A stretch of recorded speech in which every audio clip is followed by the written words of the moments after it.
Hey guys, Nick here with the next installment in the Complete Coach series. Today I wanted to focus on a couple of tips, three tips specifically, in terms of how you can take your class experience currently and take it above and beyond. I realize creating above and beyond experience can really vary by coach, right? It varies on the type of class that you're teaching, the coach's personality, the skill set. There are a lot of variables that come into play, the clients themselves that are coming and how big the class is and the environment that you're working with. So I find that the three tips I'm highlighting today can really apply to any coach, whether a personal trainer, a group fitness instructor, yoga instructor, whoever it may be. If you're leading a group experience, I tend to see that these tips can really help you out and tend to align with those that are creating those really truly special class experiences that keep people coming back. Today's video should really resonate with really any coach of any background. Fact of the matter is most coaches have to rely on classes, specifically, smaller group classes, as a lead generation tool, but also too as a fundamental piece of their business. So hopefully you can pull a couple tips from today that can help you. So there are a couple general high-level things you need to keep in mind when creating an exceptional class experience. One, for example, is most successful classes look at the class specifics, right? Clearly understanding what is the theme of the class that you're teaching, the number of people you're going to be working with generally, the equipment that you have access to, just general logistics around the building. Coaches that have an exceptional class experience know that to a T and plan very effectively around that. Second is kind of a tricky one, but it's clearly understanding client expectations and goals for the class. Understanding what brings people to the class.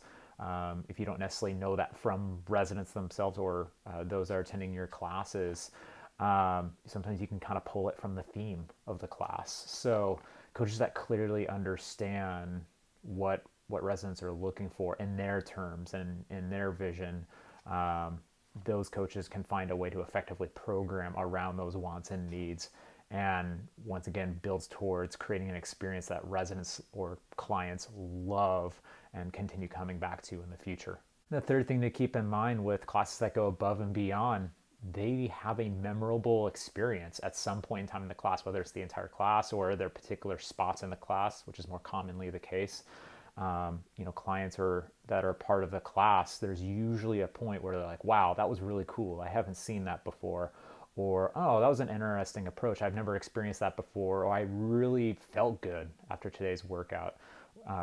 Communication with the coach and the flow and talking with other people worked really, really well. So exceptional coaches have exceptional moments in their classes. And of course, maximizing these three things will not only improve the performance of your class, but really ramp up demand for it, potentially for more classes, and then really help out your funnel for coaches that are looking to build up a private business, whether it's one-on-one or more specific small group work.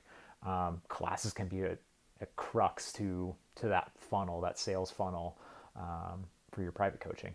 So I'm going to provide you my three tips for creating an above and beyond experience. Tip number one is take time to plan for the class. Any elite level performer, whether it's in a sport or in a profession, effectively plan and execute around challenging problems. So a famous quote from Russell Wilson is the separation is in the preparation. So this requires you to know the details around the class. So, the obvious thing is understanding the environment and the space that you're working in, right? What equipment do you have available to you? What are the number of people you're generally going to be working with? And of course, what's the theme of the class? A lot of those baselines for a class that most coaches can understand when they go about creating their class plan. But in your planning, you can highlight spots where you can essentially add separators, what separate your class experience from maybe the standard coaching experience, right? So one of those ways is playing around with the environment. So the music that you have in class, right? Are you playing music? And if you are playing music, does that fit with the class flow, right? If you have a song that's a little slower during a point where you're really trying to push people hard, right? It doesn't align and it's kind of a buzzkill for people. So, music is a really powerful tool in terms of increasing performance. So does your music align with the plan that you have in place for your class? Also, in terms of adjusting the environment, a large chunk of that is the energy that you're bringing to the class, right? And it's not to say, let's say for a high intensity class, you need to be cranking away really high energy, screaming at people the entire time.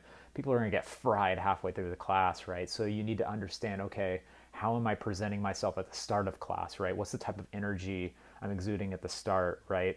To get people excited for the class, and how does that flow through the class, right? Where do you ramp up and then where you back off a little bit so people aren't overstimulated, right? Or blown out of the water immediately or fried by the end of class. Another separator in your planning is having progressions and regressions for the plan that you have in place. So, if you're teaching a strength class, let's say, right, you may have your plan, the middle of the road plan that you feel works with most people and fits within the flow and theme of the class. But you always have to prepare for the stud athletes that come to class. There's always somebody that's an overperformer. But then also, too, more often than not, actually, you're going to have those that aren't ready for that. They want to opt for something that's a little bit more dialed back. Maybe they have physical limitations. Whatever the case may be, you need to be able to have essentially a step up and a step down option for your workout. So you're essentially going to have almost like 3 timelines, if you envision that, of your workout, right? Where you can ramp it up and bring it down at different stages through the workout. And if you can add those in effectively, clients will feel like they got a customized workout essentially throughout the class, but it still fits within your flow. A final separator in your planning is, what is your main attraction? So people are drawn to unique, specialized things. So, once again, going from a trainer standpoint, if you're doing a whole bunch of air squats and, maybe modified push-ups, right? A lot of these movements people have seen before, they know about. So how are you going to incorporate a different, unique aspect to the class, right? Is it a different type of move that you're adding to the class? Is it how moves are pieced together, right? How are you creating a unique aspect to your class? So exercises is one way to do that, but also to how you structure it could be another way. Do something that is different from what other coaches are doing. And oftentimes that aligns with your own personality and how you approach a lot of your private coaching scenarios. So it's a great way to spotlight what's unique about you as a coach. Tip number 2 is to communicate. This is a really loaded topic, but I'll give you some of the high flyers in terms of typically what top producers are doing and those that are creating really, truly memorable class experiences. Leading into a class, it's great to message the class if you have the ability to do that. With guided fitness, coaches can see those that are signed up for the class and have an idea of how many people they're working with, who they're working with, and the ability to message them before class. So that gives you the opportunity to not only introduce yourself, right, but also open the door for asking, hey, if you have any limitations or injuries that I should be aware of, let me know. And that allows you to get essentially a step ahead in terms of your game planning for the class, in terms of structure, and creating an experience that's catered more around those that are attending class. This initial message also opens the door too for communication. Especially on guided fitness, residents have access to immediately contact coaches once they're connected with them through a class. So, by sending out that message, residents are much more likely to send any questions that are off the top of their head or any concerns they may have or reservations they may have about a class. Then when you get to class, be an effective communicator there. So for most people, they're uncomfortable in the fitness scenario. They don't really understand the jargon around it. They're kind of uncomfortable being there. So by providing clarity and clear expectations, that can really eliminate a lot of worries and help simplify the experience for those that are attending class. So during your class experience, you should be introducing yourself at the start, clearly highlighting what's the expected experience for the class. What should they expect and keep in mind as you work through the class, right? And then keeping that door open where if there's something they need to step back or increase forward to let you know, and you can make modifications from there. So it allows you to essentially open the door to them for them to essentially cater to the experience, based on where they're at. Then during the class, try not to glom on to one resident or one client. Try to spread your energy. Try to give everybody even time. Make sure to have a unique experience with each person. Every person, if you can create a moment where they feel like they connect with you one-on-one at that moment, that's really going to separate you.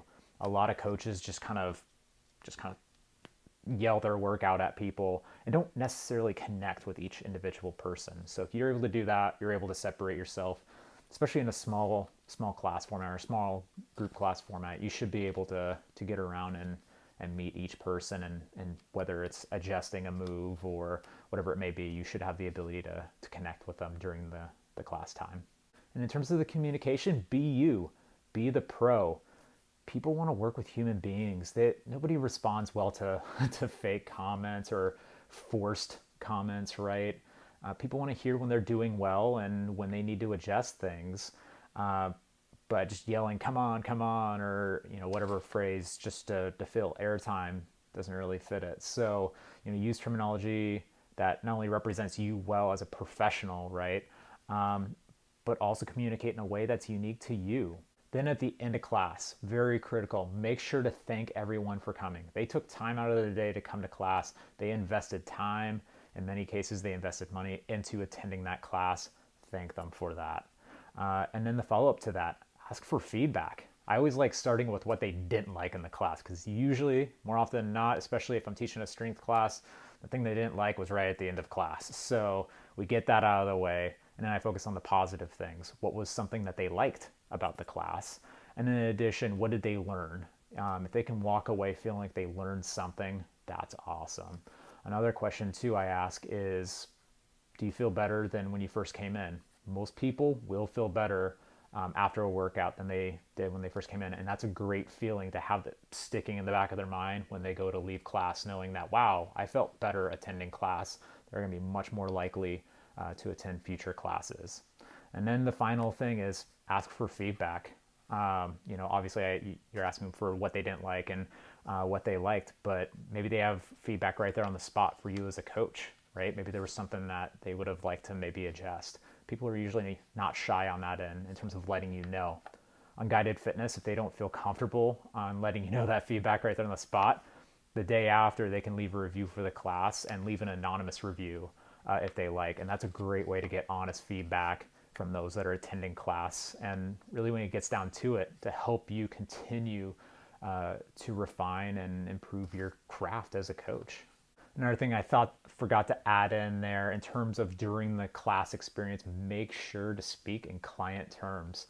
It's so funny when I shadow classes and I'll see coaches that are essentially rattling off an anatomy book and clients are standing there wide eyes and they have no idea what the coach is saying. So, talk in their terms and describe and use cues that would likely resonate with those that you're working with, right? Maybe you have great cues that work well for athletes, right? But if you're working with, let's say, a handful of software developers that have zero fitness background, athletic background, you're going to have to adjust the reference points, right, that you're using for those people. And a final note with this communication tip and making sure to communicate is one that actually goes by the wayside is for those that no-show a class or late cancel a class. More often than not, coaches don't follow up with them. They don't ask, why didn't they show up to class? So I highly recommend if you see residents or clients that are canceling from your classes, right? Let's say last minute and whatnot, make sure to follow up with them. Say, hey, I saw you couldn't make it to class tonight. Sad to see that. Hopefully I see you the next class. In addition, if they have any questions, to feel free to reach out to you. So that way you can open up that door of communication. You can let them know that, hey, I knew you weren't there. So then they have that pressure of knowing, all right, they're kind of keeping track that I didn't show up. So you can not only improve their attendance heading forward, but then add another body to your class. And my final tip number 3, is to be flexible. Easier said than done. But fact of the matter is life happens. You'll go to teach a class, and for whatever unforeseen circumstance, you have to change things on the fly. Oftentimes, you'll have people attend your class, and for whatever reason, you have to meet them where they're at. They may have injuries or limitations, or whatever the case may be, and oftentimes you may have to throw out your workout altogether and essentially restructure it on the fly. So by clearly understanding, this kind of goes earlier to the planning, when you clearly understand what you're wanting to achieve with that class and what clients are expecting out of that class, that really empowers you as a coach, that if you do need to really hit the nuclear option here and completely reset your workout and class flow, you'll be better prepared to make those adjustments on the fly if you need to. The big thing to keep in mind is this isn't about you and how awesome of a coach you are in terms of your specialty and the types of classes you can put together, and whether it's doing headstands or some crazy exercise, right? This is all about the clients and meeting them where they're at and what gets them in the door that day, what makes them feeling great after that class, and more importantly, what keeps them coming back in the future and raving about you to their friends. So as a quick reminder, my 3 tips for creating an above and beyond experience: take time to plan, communicate, and be flexible. Thank you for taking time to watch this video. Let me know if the tips are helpful to you. If you have tips of your own, make sure to put those down below in the comments, and then make sure to subscribe. We're going to continue posting videos here in the Complete Coach series to hopefully continue to provide tips and helpful advice for coaches to continue to not only refine and grow their craft, but in the end, build your business, right? So stay tuned for more and chat soon.